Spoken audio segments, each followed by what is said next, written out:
I've recently been playing through Arkham Asylum and Arkham City to record some Easter eggs for my top 100 Easter eggs in video game series. When playing through them for what is probably the 5th time, I had the idea of ranking all of the Arkham games beside Arkham Origins Blackgate because I've never played that one. This list was incredibly difficult to compile. When I thought I had the list figured out, I would start the next game and change my mind. Just to be clear, the worst game in the Batman Arkham series is still an amazing game. Oh, and I'll do my very best to keep spoilers to an absolute minimum. Now with that being said, let's get started.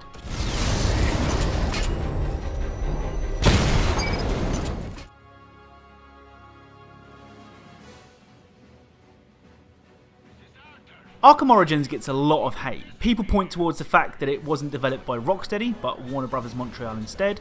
It also didn't feature the voice work of Kevin Conroy as Batman and the awesome, and I mean awesome, Mark Hamill as the Joker. But having played through the game again for this video, it is still the amazing Arkham experience that we all know and love. It may not be as refined as the Rocksteady titles, but I for one prefer the plot in this game compared to the plot in Arkham Knight. The story sees you take on a younger, more reckless Batman. The game takes place before the events of Arkham Asylum and Arkham City and features a who's who of Batman villains. Arkham Origins cleverly weaves these characters into the game by placing a bounty on your head, drawing out said villains and providing a pretty feasible reason as to why they'd all be in the same place on the same night.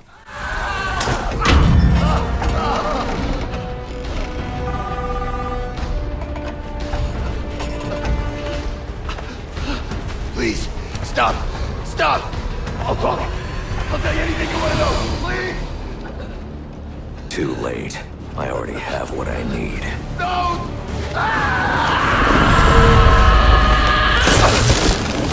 Just crazy. A lot more emphasis has been placed on Batman's detective skills, which would require Batman to reconstruct a crime scene.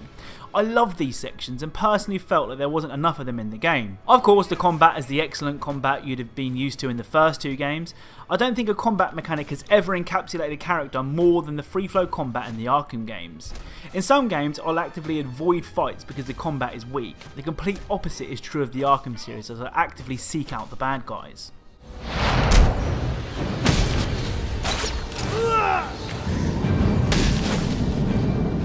Without going into spoiler territory too much, the story started strongly, with the Black Mask appearing to be the game's villain, but it ended up playing it safe and relying on a character we'd already fought in the first two Arkham games. For those that have played the game, know who I'm talking about. Another criticism I have, but one that can be levelled at all the Arkham games besides Arkham Asylum, is that the city just felt lifeless. This has been an issue since Arkham City, but that was believable as it was basically a prison city, but it became more annoying later on in Arkham Knight. With you? Are you crazy? We were answering the service call. That's it.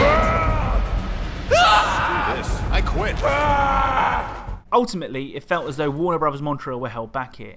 It's obvious that Rocksteady were considered the A-team when it came to developing the Arkham games, and rightly so. But it's like Warner Bros. Montreal wanted to do so much more here, but they just weren't allowed because they couldn't mess with the game's canon. I also think the game suffered from Bioshock 2 syndrome. Now what I mean by that is, it was a follow-up to a critically acclaimed Game of the Year winner in Arkham City, and wasn't developed by the original studio. This means that, even if it was subconsciously, people had already formed an opinion on the game. Just as they had with Bioshock 2, which for my money is the second best Bioshock behind the original. I mean, try something original. Back off!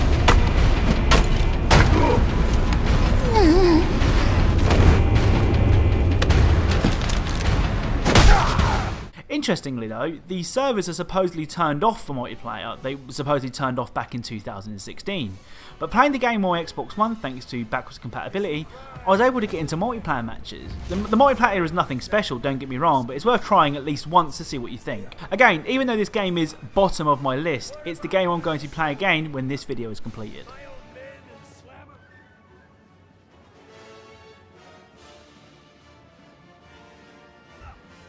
Arkham Knight was the first and so far only Batman game to appear on the PS4 and Xbox One wave of consoles, and it definitely looked it. The game looks amazing. Gliding through the city never felt or looked so good. This applied to the game's character models too, which all received an overhaul and looked fantastic. Arkham Knight was also the first time we got to drive the Batmobile, which was a polarising inclusion. Some people loved the Batmobile and felt that it was a final piece of the puzzle when it came to being Batman. Others, myself included, thought the game relied a little bit too much on the Batmobile. For example, a boss battle with one of Batman's biggest foes later on in the game took place entirely in the Batmobile.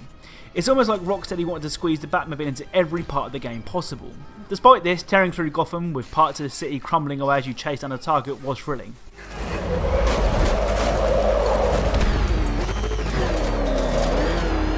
It's just a pity we were forced into too many tank battle sections. The story saw you take on Scarecrow as he attempted to release fear toxin into Gotham City. You know how I said earlier that the cities felt lifeless? Well, the excuse for that in Arkham Knight is that the city was evacuated and the only people that remain are criminals. Now, I know that Batman has a strict no-killing rule, but if Scarecrow is so intent on gassing Gotham's worst of the worst, couldn't he just let him? The titular Arkham Knight was also a bone of contention. Rocksteady really made a big deal of his identity and claimed he'd be a new character. He wasn't. Anyone who had any idea of the history of Batman knew who it was after an hour of playing. It was a real missed opportunity in my opinion. Rocksteady could have done something truly unique and perhaps create a villain all of their own, but they didn't. Penguin's always looking for new recruits. I hear the money. Okay, this next part is spoiler heavy. It features spoilers for Arkham Knight and Arkham City. I know I said I wouldn't go too deep into spoilers, but I feel that this needs to be discussed. If you want to skip this section, then go to the time on the screen. Okay, so Rocksteady made one of the bravest decisions in video game history when they killed off the Joker at the end of Arkham City. It was a move that nobody saw coming. They also then doubled down on this by having the player incinerate the Joker's corpse at the beginning of Arkham Knight. This was it, we all thought. They're going to have to use a different villain in Arkham Knight. Well, not quite. A flashback reveals that before the Joker died, his infected blood was used in blood transfusions, infecting 5 people including Batman. Due to this, and due to the exposure to the Scarecrow's fear toxin, the Joker frequently appears to taunt Batman. Now don't get me wrong, the Joker is one of the best bits of the Arkham games, and I loved every moment he was on screen in Arkham Knight, but if Rocksteady are going to make the ballsy move to kill him in Arkham City, then they should really stick to their guns. All this being said, Arkham Knight is still an amazing game. The open world, while lifeless from a pure population standpoint, is full of things to see and do. The combat is excellent and there is so much going on that it takes you ages to get bored. It's just a shame that what could have been the pinnacle of the Arkham series sadly fell slightly short in my opinion.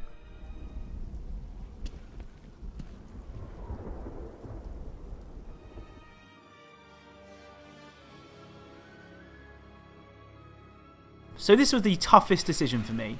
If you'd asked my opinion before playing the games again, I would have placed Asylum on top. But after revisiting each game, Asylum just misses out on top spot.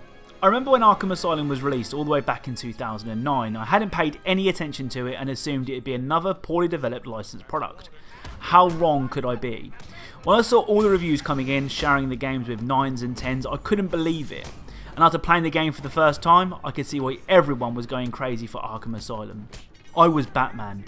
For the first time, a game made me feel like the Dark Knight. I would walk into a room full of guards armed with baseball bats and knives and leave 2 minutes later with a pile of broken bones in my wake. I would enter an area of 7 armed guards and I knew that sooner or later I would have dealt with everybody in the room, slowly but surely increasing the fear in them as I took each thug out one by one. If any member of old Arkham wants to take up our special introductory offer of free cosmetic surgery. The game began with you escorting Joker into Arkham Asylum to lock him up for what must be the 87th time.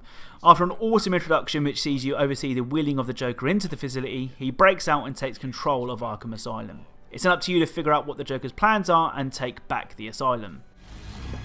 Get up! Now! Joker's loose. Alert the warden. Hurry! We're losing him!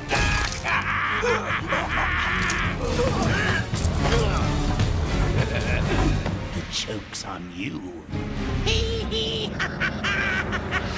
Ta-da! Honey, I'm home. Come on in. Over the next 10 to 15 hours, you would lock horns with the likes of Bane, Victor Zsasz, Killer Croc, and probably most memorably, Scarecrow. This scene where Batman is under the influence of the fear toxin seriously made me think that my Xbox was broken.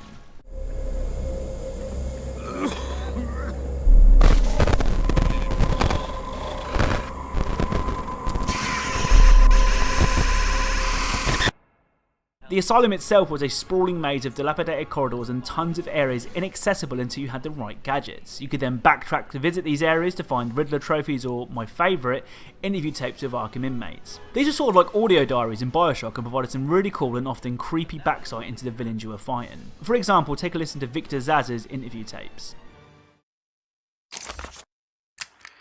Taped patient evaluation 5. Victor is not responding well to treatment. Victor, yesterday we spoke about the people you killed. Ah, the zombies.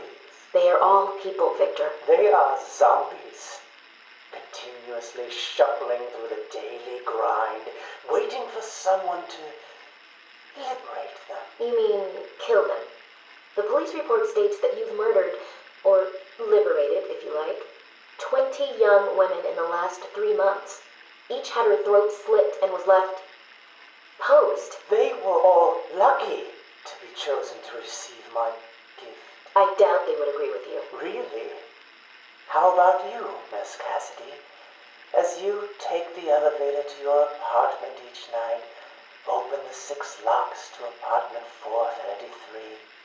Remember you forgot to buy your cat food.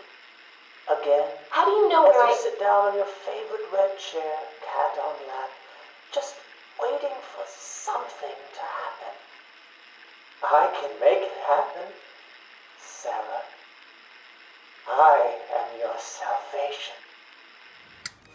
Being the first game in the Arkham series, we also got our first look at Batman's detective mode. This allowed you to survey your surroundings and track enemies. Amusingly, it also allowed you to check on the enemy's heart rate, which had increased the more you took down their buddies.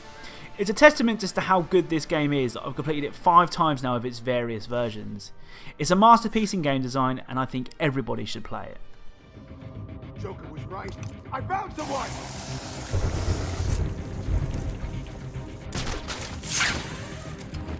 Come on, wake up! Oh.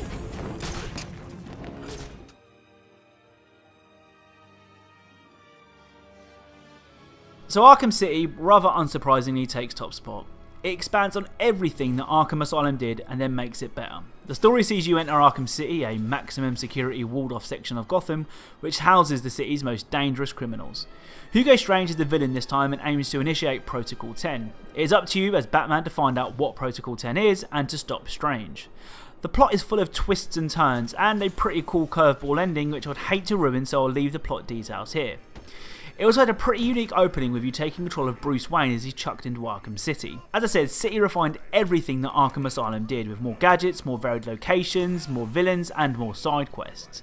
I can't quite put my finger on why Arkham City is so good. It may be down to the fact that this was the first game that let you glide around a city as Batman. The boss battles were incredible, particularly the Mr. Freeze boss battle where he would adapt to your tactics. If you attacked him in the same way twice, he'd be expecting it and be ready for you next time. It made you make full use of Batman's arsenal in order to take him down. After completing the main storyline, you also had the chance to take control of Catwoman, who came with her own unique moveset and missions. Playing the combat challenges as the super agile Catwoman is so much fun. Listen, I'm not a game reviewer, that much is clear, but if you only ever listen to one thing I say about video games, let it be this: play Arkham City. You won't regret it. So that's it, that's how I would rank the Arkham games. As I said, they're all fantastic games, and I'd love to hear your opinions in the comments down below. If you enjoyed this video, then a like is really appreciated. If you're a fan of Easter eggs, details and secrets in games, then perhaps consider subscribing, as that's what this channel is all about. I'd also like to take this time to thank my awesome Patreon backers, Daniel Graham, Kevin Hummett, Joshua Doolin and Tobias Gustafsson for all of their support. Thank you for watching, and I'll speak to you all soon.